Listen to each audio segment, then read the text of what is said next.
Buenos días, Espíritu Santo. Escrito por Benny Hinn. Capítulo 3. Tradición, tradición.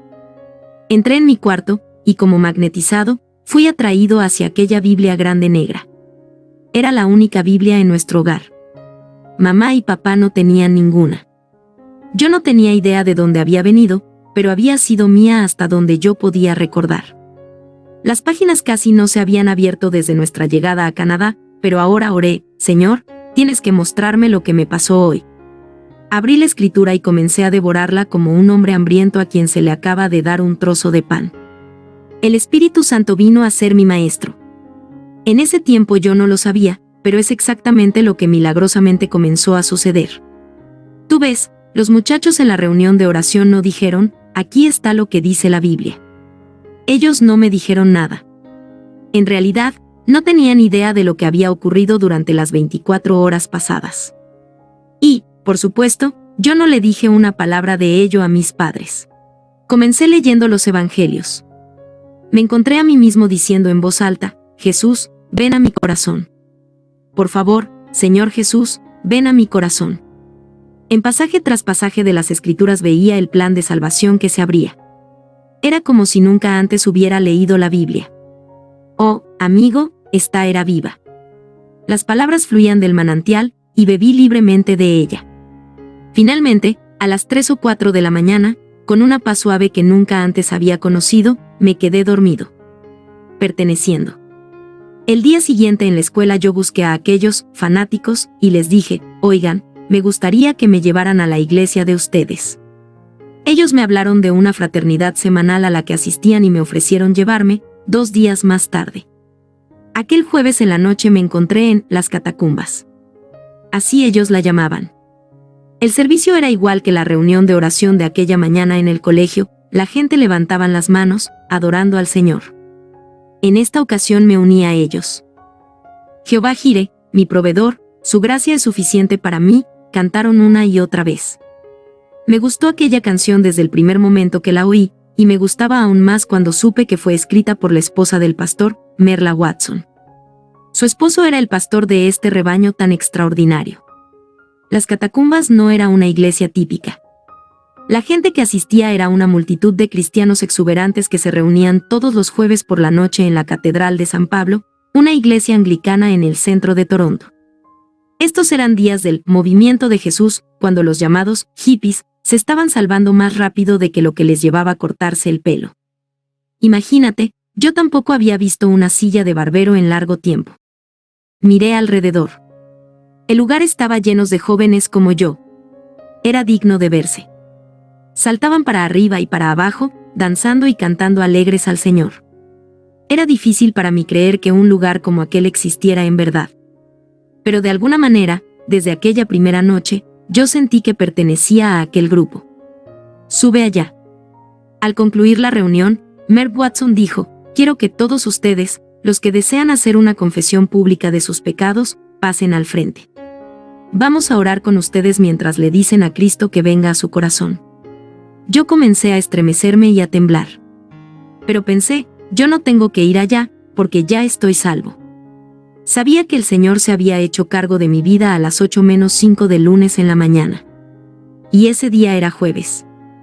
En unos segundos me encontré caminando hacia el frente por el pasillo tan rápido como pude. No sabía del todo por qué lo hacía. Pero algo dentro de mí me estaba diciendo: sube allá. Fue en aquel momento, en un servicio carismático en una iglesia anglicana, que este pequeño buen católico de un hogar de la iglesia ortodoxa hizo una confesión pública de su aceptación de Cristo. Jesús, dije yo, te pido que seas el Señor de mi vida. La tierra prometida no se podía comparar a esto. Cuanto mejor estar donde Jesús estaba, que donde Él había estado. Aquella noche cuando llegué al hogar, estaba tan lleno de la presencia del Señor, que decidí decirle a mi mamá lo que había pasado. No tuve el valor de decírselo a mi papá. Mamá, tengo que compartir algo contigo, le susurré. He sido salvado. En un momento decayó su semblante. Me miró y dijo claramente: ¿salvado de qué? Confía en mí, le dije. Tú entenderás. El viernes en la mañana y todo el día, en la escuela, en el kiosco, en todo lugar a donde iba, una visión continuaba delante de mí. Me veía predicando. Era increíble, pero no la podía dejar. Veía las multitudes. Y allí estaba yo, con un traje, mi cabello bien arreglado y limpio, predicando con vehemencia. Aquel día encontré a Bob, mi amigo raro, que una vez había cubierto las paredes del kiosco con versículos de la Escritura. Yo le conté solo un poco de lo que había pasado esa semana. Y le dije que aún me veía predicando. Bob, le dije, todo el día ha sido así. No puedo sacar de la mente la visión de verme predicando a grandes multitudes al aire libre, en estadios, en iglesias, en salas de conciertos. Comenzando a tartamudear, le dije, veo gente, hasta donde pueden llegar mis ojos. Estaré perdiendo la razón. ¿Qué tú crees que quiere decir esto? Puede ser solo una cosa, me dijo él. Dios te está preparando para un gran ministerio. Yo creo que es maravilloso. Echado fuera. Yo no recibí ese mismo estímulo en el hogar.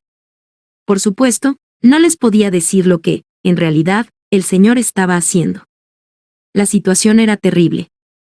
Humillación y vergüenza. Toda mi familia comenzó a molestarme y a ridiculizarme. Era horrible. Lo esperaba de mi padre, pero no de mi madre. Cuando yo estaba creciendo, ella había mostrado tanto afecto. También mis hermanos y hermanas. Pero ahora me trataban con menosprecio, como un intruso, que no pertenecía a la familia. Tradición. Tradición. Dice una canción. Si un oriental rompe la tradición, ha cometido un pecado imperdonable. Dudo que en el oeste entiendan jamás la seriedad de eso. Él trae humillación sobre la familia. Y eso no se puede perdonar. Mi familia me dijo, Benny, tú estás arruinando el nombre de nuestra familia. Me rogaron que no deshonrara su reputación. Mi padre había sido alcalde, y me lo recordaba. El nombre de la familia estaba en juego. Por favor entiéndanme cuando digo esto, pero los ortodoxos griegos, y gente de la Iglesia alta del Oriente son tal vez la gente más difícil de traer a un cristianismo personal. Cuando yo me convertí en un cristiano nacido de nuevo, eso fue en realidad una vergüenza para ellos. ¿Por qué? Porque creen que son los cristianos verdaderos, y que tienen los documentos históricos para probarlo. Ellos han sido cristianos por más tiempo que ningún otro pueblo. Pero aquí está el problema, yo he sido criado con él, su fe es larga en forma ritual y dogma, pero corta en la unción de Dios. Falta el poder. Y como resultado, prácticamente no comprenden el significado de oír del Señor o ser guiado por el Espíritu. Llegó a ser obvio que si yo iba a permanecer en el hogar, tendría que cerrar la puerta a conversaciones sobre Cristo. Nada, sin embargo, podía extinguir el fuego de mi nueva fe. Yo era como una ascua encendida que nunca dejaba de arder. Temprano en la mañana mi Biblia estaba abierta. El Espíritu Santo continuaba revelándome la palabra. Pero eso no era suficiente. Cada noche que me podía escapar de la casa, yo estaba en el servicio de la iglesia, fraternidad de jóvenes o reunión de oración. Y los jueves en la noche regresaba a las catacumbas.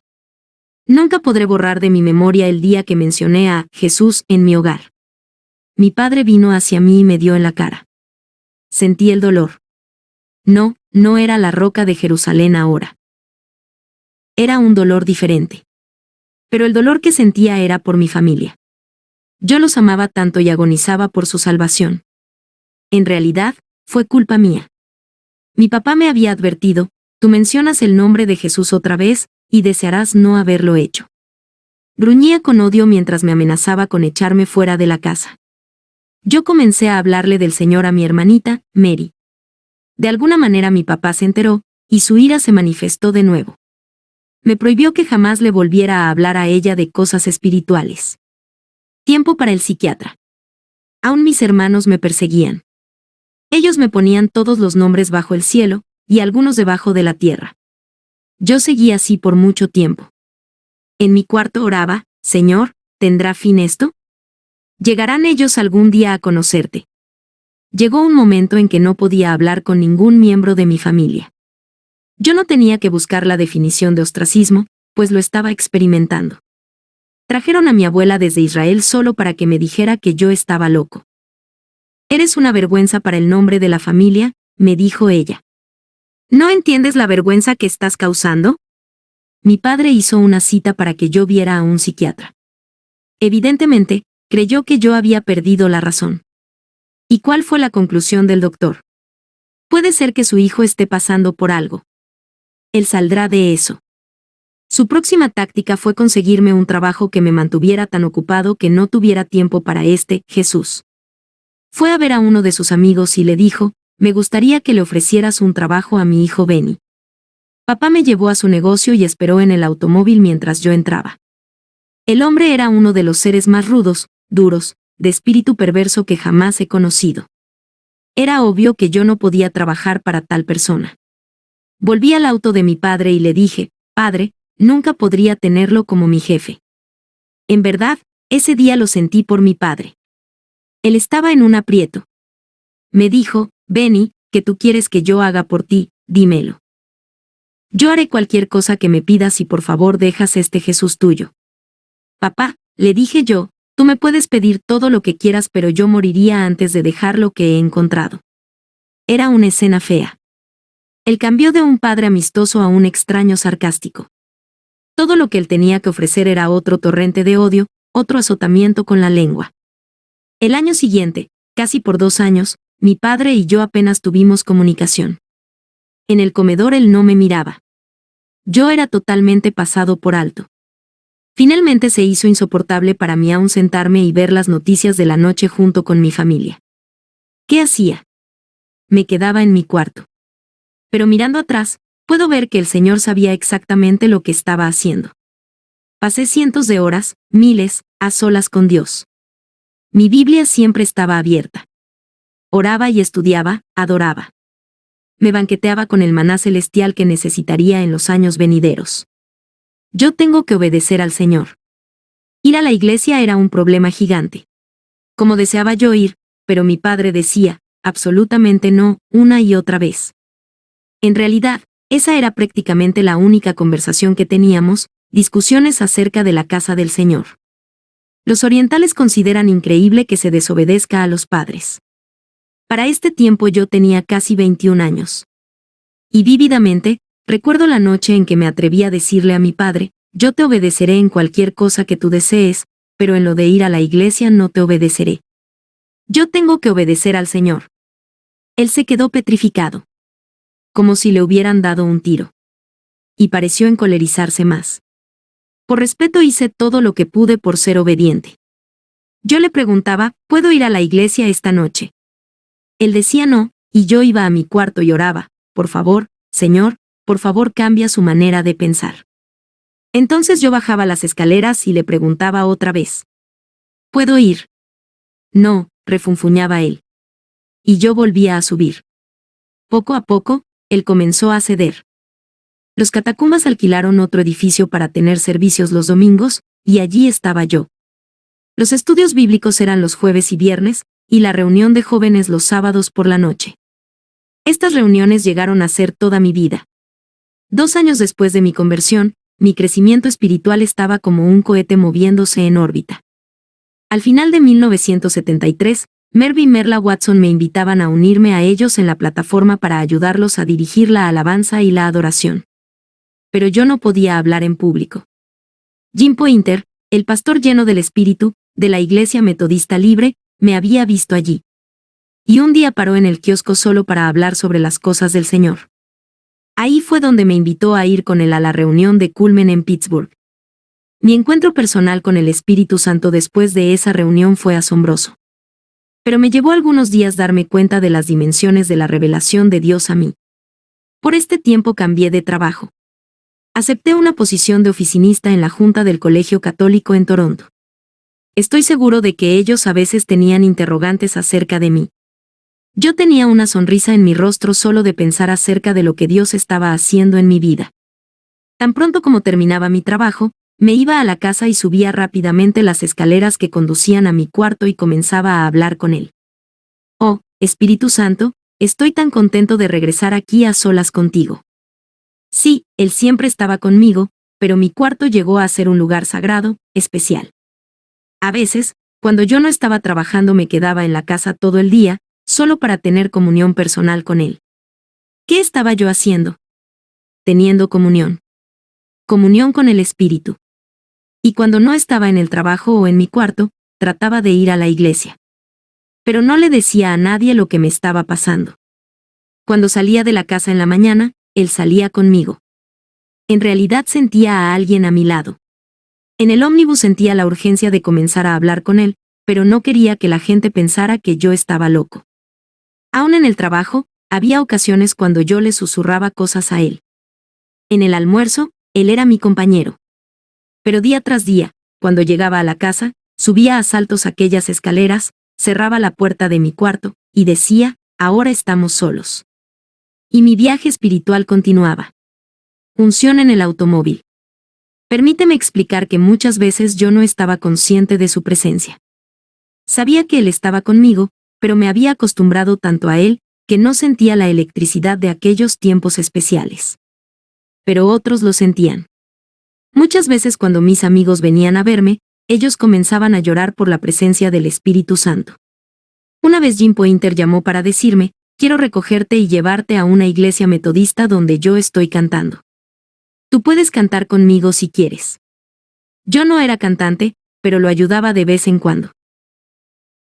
Aquella tarde yo estaba otra vez absorto en la unción del Espíritu de Dios.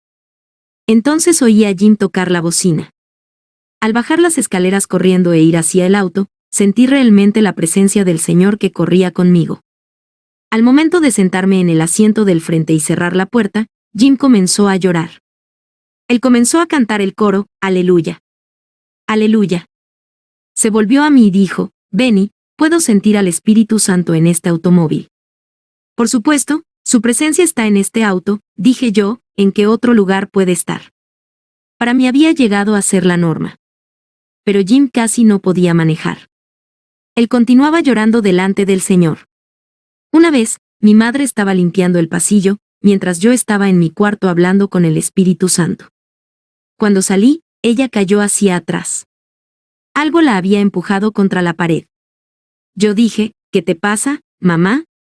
Ella respondió, no sé. Bueno, la presencia del Señor por poco la tira al piso. Mis hermanos le dirán del tiempo cuando ellos se acercaban a mí y no sabían lo que estaba pasando, pero sentían algo raro. Al pasar el tiempo perdí el deseo de salir con los jóvenes de la iglesia para divertirnos. Por ciento solo deseaba estar con el Señor. Muy a menudo yo decía, Señor, prefiero tener esto que cualquier cosa que el mundo pueda ofrecer. Ellos podían tener sus juegos, su entretenimiento, su balompié, yo no lo necesitaba. Lo que yo quiero es lo que tengo ahora mismo, le dije al Señor. Cualquier cosa que esto sea, yo no lo dejaré ir. Comencé a entender mejor el deseo del apóstol Pablo por la comunión del Espíritu Santo. Henry, Mary, Sammy y Willie.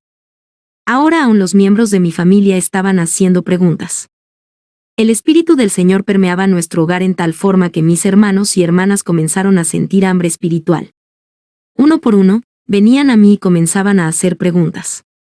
Decían, Benny, yo te he estado observando. ¿Este Jesús es real? No es cierto. Mi hermana Mary le dio su corazón al Señor. Y dentro de los próximos meses mi hermanito Sammy se salvó. Luego vino Willie. Todo lo que yo podía hacer era gritar, aleluya. Estaba sucediendo, y todavía yo no había comenzado a predicar. Para este tiempo mi padre estaba casi a punto de ingresar en un manicomio. ¿Estaba él perdiendo toda su familia para este Jesús? Él no sabía cómo manejar la situación. Pero yo no tenía duda de que mi mamá y mi papá podían ver la transformación que ya se había efectuado en dos de mis hermanos y en Mary.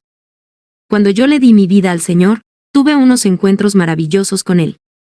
Pero eran nada comparados con mi caminar diario con el Espíritu Santo. Ahora el Señor realmente visitaba mi cuarto. La gloria llenaba el lugar. Algunos días pasaba de rodillas adorando al Señor 8, 9 o 10 horas consecutivas. En el año 1974, se desató un fluir interminable del poder de Dios en mi vida. Yo solo decía, buenos días, Espíritu Santo, y todo comenzaba de nuevo. La gloria del Señor se quedaba conmigo. Un día, en abril, yo pensé, tiene que haber una razón para esto. Pregunté, Señor, ¿por qué estás haciendo todo esto por mí? Yo sabía que Dios no le da a la gente paseos espirituales para siempre. Entonces, al comenzar a orar, aquí está lo que Dios me reveló. Yo vi a alguien de pie frente a mí. Estaba totalmente en llamas, moviéndose sin control, sus pies no estaban tocando el piso. La boca de este ser estaba abriéndose y cerrándose, como lo que la palabra describe como crujir de dientes. En ese momento el Señor me habló en voz audible. Me dijo, predica el Evangelio. Mi respuesta, por supuesto, fue, pero Señor, no puedo hablar. 2 noches después el Señor me dio un segundo sueño. Vi a un ángel que tenía una cadena en su mano, atada a una puerta que parecía llenar todo el cielo. La abrió, y allí había gente hasta donde yo podía ver. Almas. Todas se estaban moviendo hacia un grande y profundo valle, y el valle era un infierno rugiente de fuego. Era atemorizador. Vi miles de personas caer en el fuego. Los que iban al frente de la muchedumbre estaban resistiéndose a seguir, pero la aglomeración de la humanidad detrás de ellos los empujó a las llamas. De nuevo, el Señor me habló. Bien claro dijo, si no predicas, serás responsable por cada uno que se caiga. Instantáneamente, me di cuenta de que todo lo que pasaba en mi vida era con un propósito, para que predicara el Evangelio. Sucedió en Oushagüe. La comunión seguía. La gloria continuaba. La presencia del Señor no se iba, en verdad, se intensificaba. La palabra se hizo más real. Mi vida de oración llegó a ser más poderosa. Finalmente, en noviembre de 1974, yo no podía evadir el tema más. Le dije al Señor, yo predicaré el Evangelio con una condición, que tú estés conmigo en cada servicio. Y entonces le recordé, Señor, tú sabes que no puedo hablar. Yo me preocupaba continuamente por mi problema del habla y por el hecho de que yo iba a sentirme avergonzado. Era imposible, sin embargo, borrar de mi mente la imagen del hombre ardiendo, y la voz del Señor cuando dijo, si no predicas, por todo el que caiga tú serás responsable. Yo pensé, tengo que comenzar a predicar. Pero, ¿dar algunos tratados no será suficiente? Luego, una tarde, la primera semana de diciembre, yo estaba visitando el hogar de Stan y Shirley Phillips en Oushagüe, como a 30 millas al este de Toronto. ¿Puedo decirles algo?, pregunté. Nunca antes me había sentido guiado a contarle a nadie la historia completa acerca de mis experiencias, sueños y visiones. Por cerca de 3 horas, derramé mi corazón sobre cosas que solo el Señor y yo sabíamos. Antes de terminar, Stan me interrumpió y dijo, Benny, esta noche tienes que venir a nuestra iglesia y compartir esto. Ellos tenían una fraternidad llamada Shiloh, como 300 personas en la iglesia Trinity Assembly of God, Asambleas de Dios Trinidad, en Oushagüe. Me habría gustado que me hubieras visto. Mi pelo estaba largo hasta los hombros, y yo no estaba vestido para ir a la iglesia, porque la invitación había sido totalmente inesperada. Pero el 7 de diciembre de 1974, Stan me presentó al grupo, y por primera vez en mi vida me paré delante de un púlpito a predicar. Al instante en que abrí mi boca, sentí que algo tocó mi lengua y la soltó, sentía como adormecimiento, y comencé a proclamar la palabra de Dios con absoluta fluidez. Aquí está lo sorprendente. Dios no me sanó cuando estaba sentado en la audiencia. Él no me sanó cuando iba hacia la plataforma. Él no me sanó cuando me paré detrás del púlpito. Dios hizo el milagro cuando yo abrí mi boca. Cuando mi lengua se soltó, yo dije, eso es. La tartamudez había desaparecido. Toda. Y nunca más ha vuelto. Mis padres no sabían que yo había sido sanado porque teníamos muy poca comunicación en la casa. Y por supuesto, había habido tiempos cuando yo podía hablar sin que se notara el problema, y eso por un breve lapso, antes que volviera la tartamudez otra vez. Pero yo sabía que había sido sanado. Y mi ministerio comenzó a crecer rápidamente. Parecía como si cada día me invitaran a una iglesia o fraternidad para ministrar. Me sentí en el centro de la perfecta voluntad de Dios. Yo voy a morir, por los próximos 5 meses yo era un predicador, pero mi madre y mi padre no lo sospechaban. Mantenerlo en secreto por tanto tiempo constituyó un milagro. Mis hermanos lo sabían, pero no se atrevían a decirlo a papá, porque ellos sabían que sería el final de Benny. En el Toronto Star en abril de 1975, apareció un anuncio con mi retrato. Yo estaba predicando en una iglesita pentecostal en la parte oeste del pueblo, y el pastor deseaba atraer a algunos visitantes. Dio resultado. Costandi y Clemens vieron el anuncio. Yo estaba sentado en la plataforma aquel domingo en la noche. Durante el servicio de alabanza miré, y apenas podía creer lo que veía. Allí estaban mi madre y mi padre, y eran llevados a sus asientos por un ujier, a solo unas cuantas filas frente a la plataforma. Yo pensé, esto es lo que faltaba. Voy a morir. Mi buen amigo Jim Fointer estaba sentado a mi lado en la plataforma. Volviéndome a él le dije, ora, Jim. Ora. Él se sorprendió cuando le dije que mamá y papá estaban allí. 1000 pensamientos pasaron por mi mente, y no era el menor, Señor, yo sabré que estoy realmente sanado si no tartamudeo esta noche. No puedo recordar otra ocasión en que yo estuviera tan nervioso durante un servicio, y la ansiedad siempre me hacía tartamudear. Al comenzar a predicar, el poder de la presencia de Dios comenzó a fluir a través de mí, pero no podía mirar en la dirección donde estaban mis padres, ni siquiera para un vistazo. Todo lo que yo sabía era que mi preocupación acerca de tartamudear era innecesaria. Cuando Dios me sanó, la sanidad fue permanente. Hacia el final del servicio comencé a orar por aquellos que necesitaban sanidad. Oh, el poder de Dios llenó aquel lugar.